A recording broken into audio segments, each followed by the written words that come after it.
fondatrice et co-dirigeante de l'atelier de confection de référence textile du Maine depuis 1984. Tu es également coprésidente du groupement professionnel Mode Grand Ouest et présidente du groupement français de la fabrication française depuis 3 ans, et tu as été élue en janvier dernier, présidente de l'Union française et des industries mode et habillement, un organisme dont le rôle est de représenter les entreprises de la mode et de l'habillement, de promouvoir les savoir-faire et la mode française à travers le monde. Pour ce talk, donc, on te donne la parole pour parler de la prise de conscience qu'on observe aujourd'hui et du renouveau de la mode française. Donc voilà, je te laisse prendre le relais. Oui, merci, et merci de m'accueillir surtout. Voilà, je vais vous partager mon écran. Je ne suis pas une experte. C'est bon? Tout le monde voit? Mathilde, vous pouvez me confirmer qu'on voit l'écran? Oui, très bien. Voilà, donc moi, c'est pas facile de passer derrière les intervenants précédents, plein d'enthousiasme, puisqu'on m'a demandé de vous parler de la prise de conscience et du renouveau de la mode française. Donc, je vais d'abord vous parler d'événements historiques, on va dire, qui nous conduisent aujourd'hui. Donc, ça a déjà été, donc, depuis 1970, en 70, on était 600 000 personnes à travailler dans le textile habillement. Aujourd'hui, le textile emploie 60 000 personnes et l'habillement 32 000. Donc, cette dégringolade, elle est très, très importante. Je ne reviendrai pas là-dessus. Donc, ces pertes d'effectifs ont eu ont une conséquence, c'est quand même la mise en danger de la préservation des savoir-faire. Aujourd'hui, par exemple, on n'a pas d'entreprise en France, enfin, ou très, très peu, je veux dire, ça doit être très minime, qui soit capable de nous produire, par exemple, du tailleur homme. C'est quelque chose aujourd'hui qui est complètement disparu. Donc, la délocalisation a conduit à l'essor des produits à bas coût, hein, ça tout le monde le sait, une augmentation négative de la balance du commerce extérieur habillement. Cette grande volumétrie a entraîné une hausse de consommation, des stocks gigantesques qui nous ont conduit à une politique de promotion incessante, et ça a dévalorisé le produit. Il faut savoir qu'en 15 ans, la consommation d'habillement a doublé. Donc, on n'est pas dans, c'est pas il y a 50 ans, c'est des 15 dernières années, la consommation d'habillement a doublé. Donc, qu'est-ce qui nous arrive? Il nous arrive un électrochoc le 24 avril 2013, puisque ce jour-là, on découvre les conditions de travail du Bangladesh.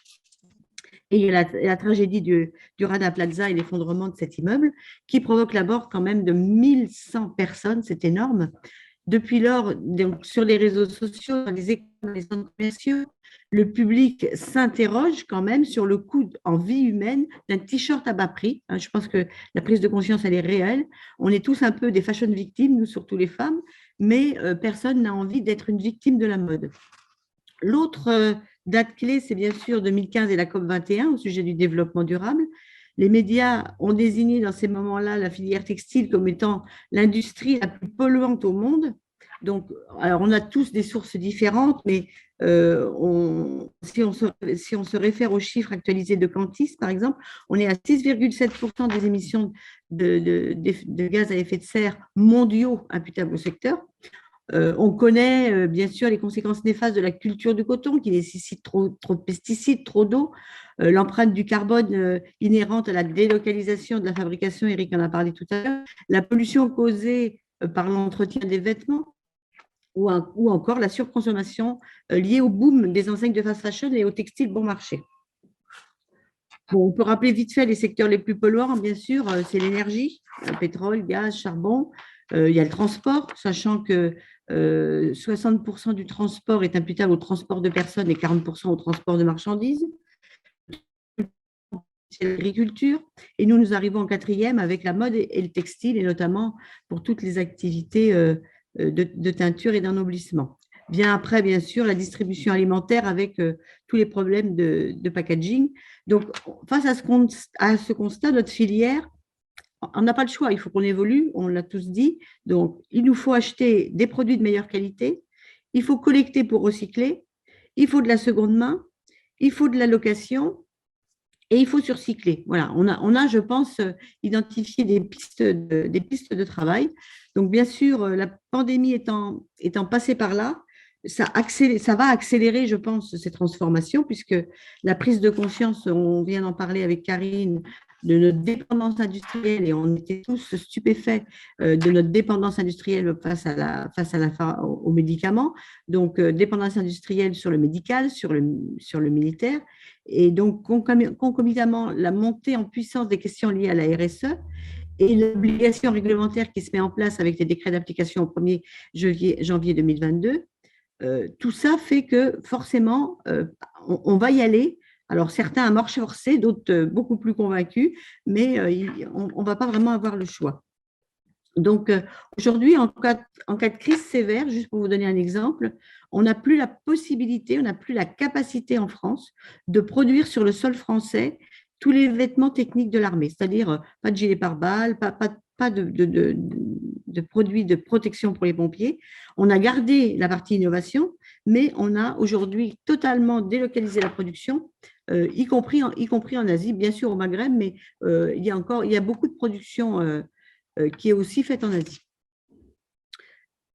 Quelle est la demande, quand on fait l'état des lieux, quelle est la demande du consommateur d'aujourd'hui? Donc aujourd'hui, on peut constater en fait qu'on a mal éduqué nos consommateurs par l'offre en push, de la fashion, l'offre pléthorique, les prix toujours plus bas, toujours plus loin, et le marketing de la surconsommation. Donc ça nous a conduit à des décotes incessantes, on les a abreuvés de produits souvent médiocres, à des prix bas, souvent soldés, et en fait, le consommateur n'a plus de valeur de référence sur son produit.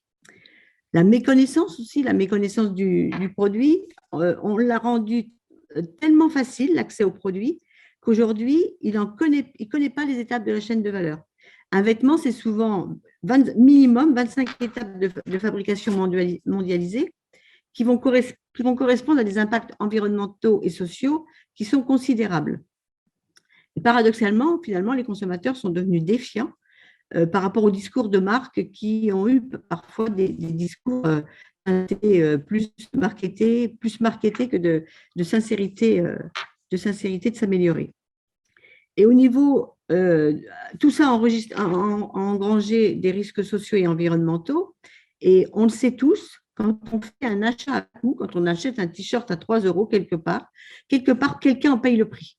Donc, le prix est payé par la planète, on le sait tous, et le prix est payé par ce travailleur qui aujourd'hui n'est pas au même niveau de conditions sociales que nous et qui travaille sans protection. Donc, aujourd'hui, on n'a pas le choix, il faut créer et fabriquer des vrais produits avec une utilité, c'est quelque chose qu'on a perdu de vue, une fonction, une durabilité, un prix adapté au coût complet de développement, on vient de le dire, de la création au solde et au recyclage, pas si simple, un produit mode, pas simplement un produit mode en fait. Aujourd'hui, les produits sont souvent copiés, proposés en copier-coller. On a vraiment besoin d'un vrai marché et pas besoin de remplir sa garde-robe. Voilà, le vêtement a une fonctionnalité et en fait, il faut qu'on retrouve l'usage de cette fonctionnalité. Voilà, donc, attendez, je vais avancer mes slides, mais ce n'est pas très grave. Comment revaloriser aujourd'hui le produit et conscientiser l'acte d'achat? Et face à l'incertitude, parce qu'on traverse quand même une grande période d'incertitude, comment peut-on faire évoluer nos modèles économiques? Donc, chaque entreprise est confrontée aujourd'hui à ces défis, et on a beaucoup de pistes, hein, mes prédécesseurs en ont parlé. Apporter des réponses à des enjeux majeurs de la filière qui sont un besoin de flexibilité accrue dans cette période d'incertitude toujours plus forte et la nécessaire réinvention autour d'une plus grande responsabilité sociale et environnementale. Le client devient un acteur, l'offre va être plus adaptée, elle devra être pertinente, elle devra être rapide et elle devra être responsable. Donc, notre politique de réindustrialisation, donc la France, on se dit là, enfin dans le précédent, on se dit que voilà, tout est possible, la France peut redevenir un pays industriel en textile habillement. Il y avait un article intéressant cette semaine dans Les Échos qui avait pour titre « La mythique relocalisation », parce qu'on avait autour de la table tout à l'heure 3 personnes, 3 industriels habillement convaincus, mais on va avoir besoin de convaincre énormément. Le sujet s'annonce quand même très complexe. Et en fait, il faut ouvrir le débat plus sur les besoins d'avenir que de penser qu'on va revenir à un modèle d'exploitation du passé. Aujourd'hui, il va bien falloir, enfin on l'a dit, il va bien falloir s'adapter.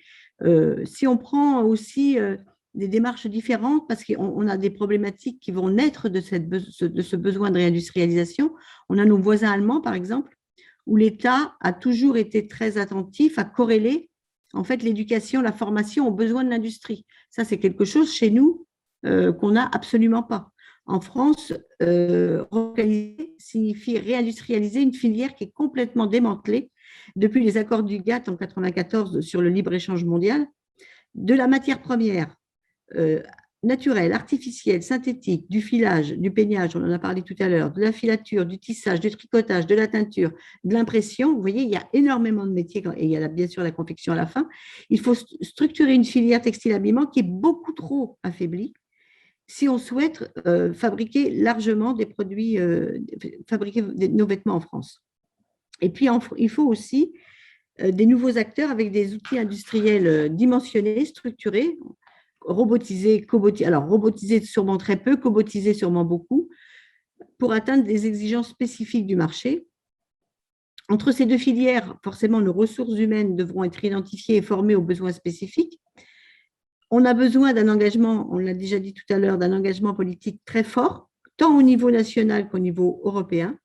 Il faut vraiment cette prise de conscience européenne qui nous emmène vers notre autosuffisance.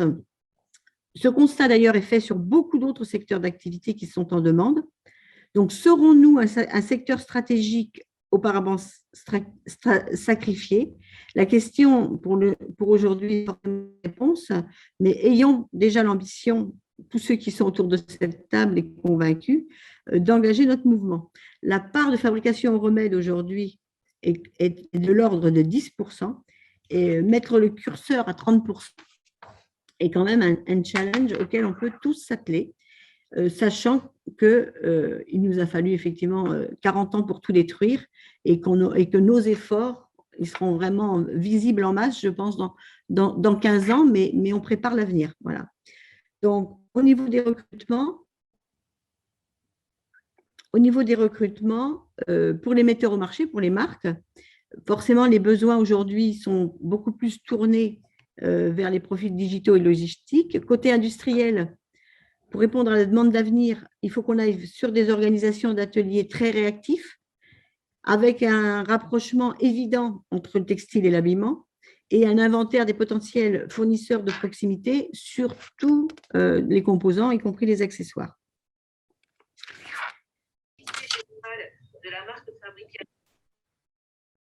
Allier services et relocalisation. En fait, on a 60% du prix, tout à l'heure on a annoncé les 2/3, 60% du prix du produit qui est consacré aujourd'hui au marketing et à la commercialisation. Je ne sais pas, on est perdu. Voilà. On a de plus en plus d'écoles de commerce aujourd'hui et de moins en moins d'écoles d'ingénieurs. C'est quand même un drame quand on commence à parler de réindustrialisation. Et chaque jour, moi qui suis chaque jour au travail, chaque jour, on constate le peu de ressources techniques présentes dans les circuits d'achat et de développement produit, ce qui ne facilite pas la relocalisation. Donc, il y a vraiment une prise de conscience parce qu'aujourd'hui, il est beaucoup plus lucratif de faire fabriquer, donc de vendre un service, que de fabriquer réellement en France. Voilà. Les prestataires de services aujourd'hui vont faire fabriquer partout dans le monde. Aujourd'hui, avoir une véritable envie de relocaliser en France, de recréer de l'industrie en France, il faut vraiment être quelqu'un de convaincu, de volontaire, d'engagé, parce que ce n'est pas quelque chose de facile. La gestion des data aujourd'hui permet de mieux connaître en fait les clients, ses habitudes, ses rythmes, ses attentes. On est d'ailleurs dans un tracking à la limite de l'intrusion. Et ce service, qui est forcément qui a un coût, se fait une fois de plus au détriment de la valeur intrinsèque du produit et au profit de l'expérience client. Donc, il va falloir absolument aujourd'hui de rééquilibrer la balance. Il faudra être capable de combiner les deux. C'est l'enjeu du digital et de l'industrie 4.0. Il faudra mieux connaître son client pour fabriquer mieux. Voilà, c'est vraiment notre enjeu aujourd'hui. Alors, on voit naître de nouveaux services qui vont dans le bon sens. Donc, on a par exemple la plateforme Clear Fashion qui propose un service. Donc, c'est un service utile à partir du moment où le principe, l'exploitation en tout cas, on sera vertueux. Et on a beaucoup d'outils de virtualisation aujourd'hui qui arrivent pour préessayer les vêtements, limiter les retours et pour limiter également dans la partie confection le nombre de prototypes pour la mise au point. Donc, l'innovation dans notre secteur dépasse les seuls outils digitaux. Souvent, quand on parle d'innovation, on parle outils digitaux et ça doit amener les entreprises, les chefs d'entreprise à passer d'une culture de nouveauté où elles testent des technologies sans avoir de véritable stratégie, en fait, à une culture d'innovation où les objectifs recherchés sont vraiment identifiés. Donc, il faut vraiment toute la filière se pencher, et toute entreprise d'ailleurs, et vraiment définir une stratégie d'avenir pour son entreprise parce qu'on est vraiment à la croisée des chemins. Je vous citerai le projet InnoFam Mode, donc, qui est porté pour la partie habillement. Donc, pour développer plus de digital dans les ateliers et pour innover dans des organisations plus polyvalentes, on a donc des métiers de producteurs en France qui sont peu processés puisqu'on réalise aujourd'hui des tailles de série très faibles. Donc, faire rentrer l'intelligence artificielle, la cobotique, avec toujours cette recherche de souplesse et d'adaptabilité à la demande d'avenir. J'insiste beaucoup, en fait, qu'il faut vraiment qu'on se positionne sur notre avenir de filière. Et voilà. Donc, notre avenir de filière, c'est l'engagement RSE, la responsabilité sociale et environnementale des entreprises, qui est une priorité stratégique pour tous. J'espère que tous en avez conscience.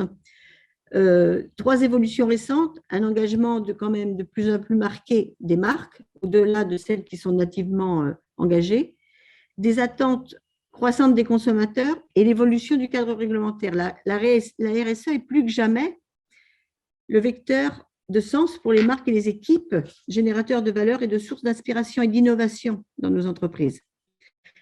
La RSE est l'intégration volontaire par les entreprises de préoccupations sociales et environnementales à leurs activités commerciales et à leurs relations avec les parties prenantes. Quand on part dans une démarche RSE, déjà, il faut identifier ces parties prenantes et savoir avec chacune d'entre elles comment on peut améliorer notre démarche.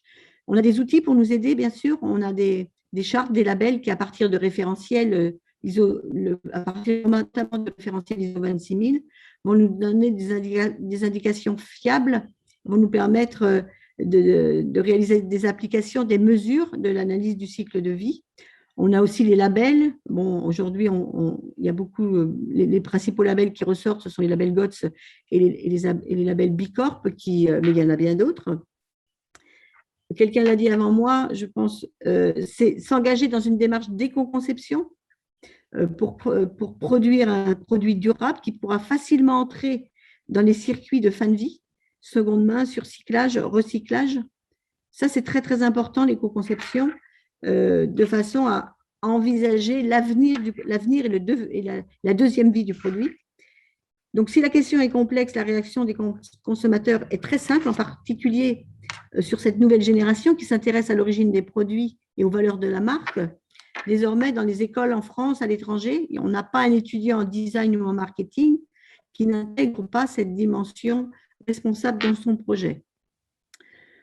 On a en cours des cadres réglementaires qui sont en train de se construire. Nous nous battons bien sûr pour construire ce cadre, un cadre intelligent et un cadre adapté à nos PME. Dans nos organisations professionnelles, dans nos fédérations, on travaille ce sujet pour vous proposer des aides à la mise en place de vos actions. Il y a récemment, grâce aux fédérations de prêt-à-porter, notamment féminin, un guide pratique qui est sorti pour votre démarche d'éco-conception. Et donc, dans la démarche d'éco-conception, en fait, la première démarche, c'est bien sûr le choix des matières. Je souligne que ces guides sont bien sûr financés par notre organisme de promotion qui est le défi. Au niveau des approvisionnements, il va falloir entreprendre une reventilation de nos approvisionnements, donc fabriquer plus juste et s'adapter à la demande pour limiter les invendus. À la prise de conscience des consommateurs, il va falloir qu'on joigne la prise de conscience des industriels. Et j'espère que justement des événements comme aujourd'hui nous permettent de réunir un plus grand nombre et d'essayer de convaincre tout et chacun, tous ceux qui mettent au marché et tous les industriels d'aller vers des démarches différentes. Fabriquer plus que la demande, chacun le sait, génère des pertes. Fabriquer moins cher demande des délais et des quantités. Réussir l'ajustement de la demande, c'est diminuer son coût global de production, permettant ainsi d'envisager la relocalisation en diminuant son impact environnemental. Ça n'a que des vertus. Donc, il faut qu'on trouve la bonne équation entre moins consommer et payer un produit vertueux et qualitatif plus cher. Il faut limiter les invendus avec la péréquation entre les achats long terme et les achats court terme. Donc, la flexibilisation des achats, il va falloir flexibiliser nos achats et transformer nos approvisionnements. Dans ce monde d'incertitude, je le répète, on n'en est pas sorti, hein, et la flexibilisation des achats va être stratégique, puisqu'il va falloir optimiser le besoin en fonds de roulement, avoir une meilleure connaissance de ses besoins, une meilleure identification des bestes. L'enjeu pour les marques comme pour les enseignes consiste à flexibiliser, je pense, à hauteur de 30%, et donc de s'impliquer pour que les achats courts et moyens, pour équilibrer les achats courts, moyens et long terme. Cette démarche dépasse largement les pratiques actuelles. Les investissements qui seront consentis sur la marge brute impliquent une nouvelle péréquation de marge et un pilotage sur la marge nette pour un meilleur écoulement avant solde et une baisse de la démarche. Moi, aujourd'hui, j'identifie ça à un château de cartes, en fait. Nos metteurs au marché, nos distributeurs, ils ont dans une construction de distribution qui fait qu'aujourd'hui, ils pensent que s'ils tirent une carte, en fait, tout va s'effondrer, puisque tout est organisé par rapport à la marge brute. Et il faut absolument entrer dans une démarche de réflexion. Et il y a plein de démonstrateurs aujourd'hui qui sont mis sur le marché pour vous démontrer qu'en travaillant sur la marge nette et sur la limitation des stocks et des invendus, eh bien, il est possible de relocaliser. Donc, les mentalités doivent absolument évoluer au plus haut niveau. Cette semaine, en fait, j'avais un interlocuteur qui me disait qu'auprès de ses acheteurs internationaux, le Made in France était abordé toujours par la question de la qualité et du savoir-faire et que le prix arrivait qu'en troisième composante. Dès qu'il est face à des acheteurs français, la première composante, c'est toujours le prix. La deuxième composante, c'est le prix. Le troisième composante, c'est le prix. On a vraiment un mal français et on n'est pas capable, en fait, de mettre en valeur tous les outils et tous les atouts qu'on a dans notre pays. De ce qui reflète bien en fait l'état de relation entre les marques et les fabricants, tant que ce modèle-là ne sera pas remis en question au plus haut niveau décisionnaire, en fait, les équipes derrière, je le vois tous les jours parce qu'on fait des expérimentations de relocalisation, et bien les équipes derrière n'auront pas les outils nécessaires pour faire leur métier autrement. Donc, si on a beaucoup de décideurs, et j'espère autour de la table, eh bien, là, il faut que vous montriez la voie, que vous donniez les moyens à vos équipes de faire leur business, leurs achats, leur sourcing de façon différente. Même moi qui travaille pour le luxe, hein, chez Textile Humaine, même auprès de mes clients du luxe, ils me rappellent toujours que la qualité, c'est quelque chose qu'on n'aborde pas, puisque la qualité, quand on a recours au Made in France, c'est une composante évidente, ce n'est pas quelque chose qui se négocie. Et en fonction des maisons, en fait, intervient très vite où le taux de service. Enfin, c'est très agréable quand c'est le taux de service parce qu'effectivement, on peut s'améliorer, mais souvent, la première place est occupée par le prix. Donc, il faut vraiment qu'on arrive à changer ce paradigme. Au niveau de la stratégie d'adaptation des distributeurs, donc, je comprends bien que tout le monde veut limiter au maximum les risques. Quand on est entrepreneur, de toute façon, on est dans un monde où on prend des risques. Bien sûr, il faut limiter les risques d'invendus, il faut limiter le risque de stock, de solde trop important, puisqu'on le démontre clairement aujourd'hui. c'est très préjudiciable dans les marges. Donc, quand on a des stratégies d'appro à long terme, donc à plus de 6 mois avant, forcément, les entreprises en 2020 se sont retrouvées dans des situations hyper complexes et on s'aperçoit que ce n'est pas fini. On continue d'être impacté en 2021. Les appros lointains vont énormément se complexifier.